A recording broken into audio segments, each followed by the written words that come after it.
All right, so today we're diving into a massive corporate drama playing out inside one of South Korea's biggest players, the SK Group. We're talking big money, a ton of power, and this really controversial deal that's got the founding family on one side and the shareholders on the other. So think of it this way. At its core, this whole thing is like an arranged corporate marriage. SK Group wants to mash two of its big companies together. But, and this is the key, the shareholders of one of them, they feel like they're getting a really raw deal, like they're being forced to bail out a struggling sibling. So to really get why they're so upset, you got to understand the two companies at the heart of it. Okay, so every good drama needs its main characters, right? Well, in this merger, we've got two siblings, and they could not be more different. On one hand, you have the parent company, SK Innovation, and on the other, you've got its private, super profitable counterpart, SK-ENS. I mean, the difference here is just night and day. SK Innovation, it's a public company, but its stock price is, well, it's in the basement. And the reason is simple. It's pouring money into this incredibly cash-hungry battery unit. Then you've got SK-ENS. It's private, unlisted, kind of the hidden gem of the family. It has this super stable gas business that just prints cash year after year. See where this is going? One desperately needs cash, and the other one has it. So you have to ask, why push for this merger right now? What's the rush? Well, like a lot of things in business, it all comes down to a huge billion-dollar problem that needs to be fixed, and fast. The whole thing, the entire drama, it's all being driven by one thing, SK-On, the battery division. Look, SK has bet the farm on becoming a global battery giant. But SK-On is just burning through cash like there's no tomorrow. Get this, it's reportedly the only major battery maker still losing money, even with government subsidies. It's a total financial black hole. So you might be thinking, why? Why take such a massive, risky bet on batteries? Why not just stick with the business you know, the one that works? Well, the truth is, for a lot of these old-school industrial giants, just staying put, that's not really an option anymore. And this really gets to the core problem, something people call the clogged pipe problem. Think about old industries like steel or telecom. Your growth is pretty much maxed out. You can't just jack up your prices, that's the P, because of competition, and you can't really sell that much more of your product, that's the Q, because the market's already full. Your revenue is basically capped. It's like trying to get more water out of a clogged pipe. So the only way to really grow, to survive even, is to find a brand new unclogged pipe, a high-growth sector like, you guessed it, EV batteries. Okay, this brings us right to the battleground, the absolute heart of the conflict. You've got one public company and one private one. So how in the world do you decide what each one is worth?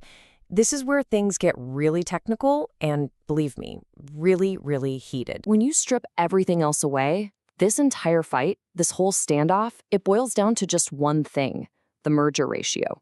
It's just one number, but that single number determines everything. Who gets what piece of the pie in the new company? So what is it? Put simply, the merger ratio is just the exchange rate. It's how many new shares you get for your old shares. If you're an SK Innovation shareholder, this number is everything. It tells you how much of the new company you're going to own. And if they get this number wrong, you could lose a ton of money. The stakes are huge. And here's the fight in a nutshell.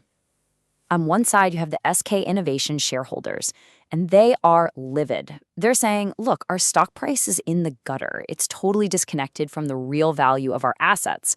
So they want the deal based on the company's book value, which is way higher. But then you have SK Group management on the other side. They're saying, nope, the market price is the fair price. The stock market doesn't lie. The key number they're all fighting about is something called the price-to-book ratio, or PBR. Basically, it compares the stock price to the actual value of a company's assets. For SK Innovation, that PBR is way below 1. That means the stock market is literally valuing the company for less than its assets are worth on paper. And that is exactly why the shareholders are yelling, use the book value. It would get them a much, much better deal. But here's where the story gets a twist. Just when you think it's a simple case of management trying to screw over the shareholders, a little detail pops up that makes you rethink everything. So it turns out that KKR, We're talking one of the smartest, most sophisticated private equity firms on the planet. They recently invested in the private company SKENS. And get this, the price they paid per share was actually higher than the value SK is putting on it for this merger. Now, that is a huge deal. It suggests that management isn't trying to pump up the value of the hidden gem to cheat anyone. In fact, if anything, they might be lowballing it. And that KKR deal, it also shows us a really fascinating bit of financial footwork. So how did a company like SKENS even get that investment?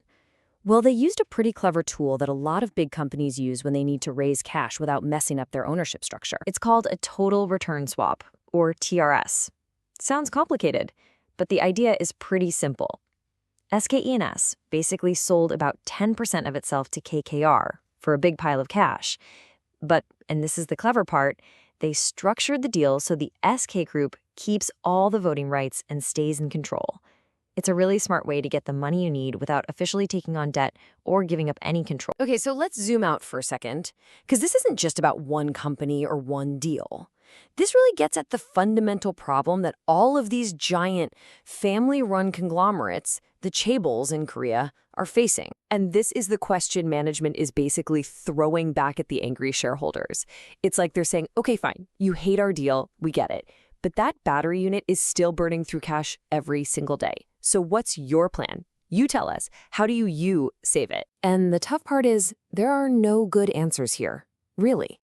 Option 1, SK Innovation just keeps funding the battery business by itself. But that means they have to keep issuing new shares, which waters down everyone's ownership and tanks the stock price even more. Option 2, just give up. Sell the battery business. Okay, that stops the cash drain, sure. But it also means giving up on your biggest growth engine, leaving you as a boring, slow-growth, old-school company. It's a classic rock and a hard place. A total catch-22. So from where the SK Group leadership is sitting, this merger isn't some shady scheme to line the family's pockets. They see it as a painful, yes, but absolutely necessary sacrifice. It's a big strategic move to pull all their resources together, to save their massive bet on the future, and to make sure the whole group can actually survive in the incredibly brutal global battery race. And that leaves us with the big final question, doesn't it? This whole situation is a perfect example of a timeless business conflict. When you have the founding family's long-term vision for the future crashing head-on with the short-term financial interests of smaller shareholders, who's supposed to win? There's just no easy answer. But that question, that is what's at the absolute heart of this entire corporate standoff.